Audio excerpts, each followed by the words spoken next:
2রা August 2024 শুক্রবার সকাল 7টার সময়ের ঘটনা। এমনই খবর জানা গেল,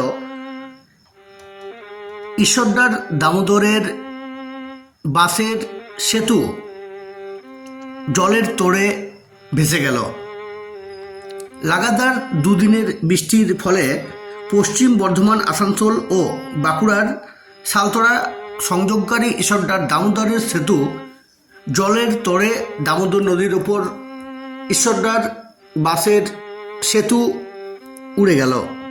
ফলে বিচ্ছিন্ন হলো যোগাযোগ ব্যবস্থা। পশ্চিম বর্ধমানের আসানসোল ও বাঁকুড়ার 30টি গ্রামের মধ্যে যাতায়াত হতো এই কাঠের ও বাঁশের তৈরি অস্থায়ী সেতুর মধ্যেই চলত যাতায়াত। প্রবল বৃষ্টির ফলে দামোদরের জলস্ফীতি ঘটে, সেই তোড়ে ভেসে গেল এই বাসের সাঁকোটি। বিচ্ছিন্ন হলো দুই জেলার মধ্যে যোগাযোগ। দুদিনের অতি বৃষ্টিতে দামোদরের জলস্তর বৃদ্ধি হয়ে এবার ভেসে গেল ঈশ্বরদার দামোদরের ওপর বাসের সেতু। প্রসঙ্গত উল্লেখ্য, গত লোকসভা নির্বাচনের সময়ে উঠে এসেছিল দামোদর নদীর ওপর এই অস্থায়ী সেতুর কথা।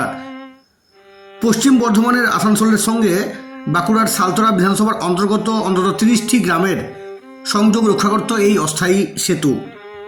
এই সেতুটি পাকা করার দাবি বহুদিনের। ভোট এলে প্রতিশ্রুতি দেওয়া হয়, 3 মাসের বেশি সময় হয়ে গেল, এবারের লোকসভা ভোট মিটেছে, সেতু তৈরির বিষয়ে কোনো উদ্যোগ চোখে পড়েনি। ফলে বাঁকুড়ার প্রান্তিক অঞ্চলের গ্রামগুলোর সঙ্গে আসানসোলের সংযোগ বন্ধ হয়ে গেল।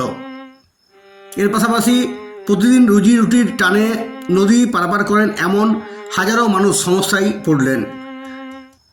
নদীর এই পারে বাঁকুড়া এবং অন্য পারে পশ্চিম বর্ধমানের আসানসোল শহর এবং বাঁকুড়ার প্রায় 30টি গ্রাম এই সেতুর ওপরে নির্ভর করে। দুই পারকে জুড়ে রাখত নড়বড়ে এই বাঁশের সেতু।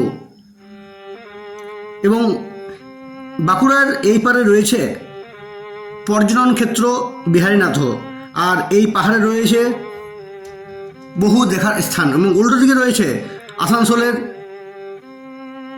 পারে রয়েছে কারখানা থেকে শুরু করে বাজার, হাসপাতাল, সব কিছুই। বাঁকুড়া সালতোড়ার এই পারের 30টি গ্রামের মানুষজন আসানসোলের এই পারে আসেন রুজি রুটির জন্য।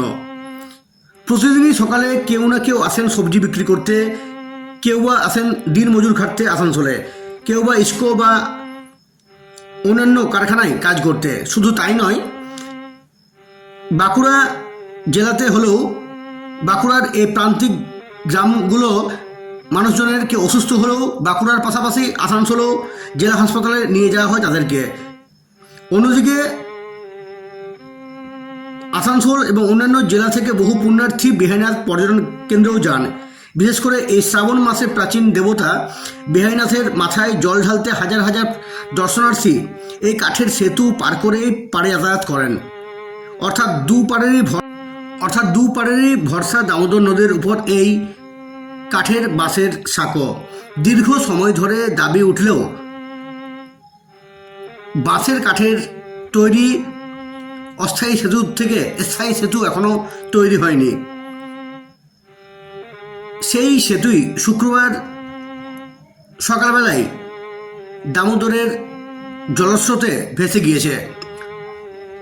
টানা দুদিনের বৃষ্টিপাতে দামোদরের জলস্তর বৃদ্ধি পেয়েছে এবং সেই তোড়েই ভেসে গিয়েছে এই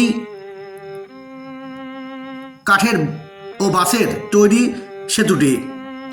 এবং তাতেই অসুবিধার মধ্যে পড়তে হয়েছে এলাকার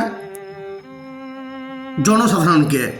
কারণ এখন ঘুরে যেতে হলে ডিসেগড় ব্রিজ হয়ে প্রায় 45 কিলোমিটার ঘুরে যেতে হবে আসানসোলে। আবার আসানসোল বাসের দিকে বিহারীনাথে যেতে হলে সেই ডিসেগড় ব্রিজ হয়ে ঘুরে আসতে হবে বিহারীনাথে। তাই বাসের সাঁকো ভেসে যাওয়ায় দুই পাড়ের মানুষজনদের কাছে এখন চিন্তার ভাঁজ ভেসে উঠেছে এবং অসুবিধার মধ্যে পড়েছেন তারা।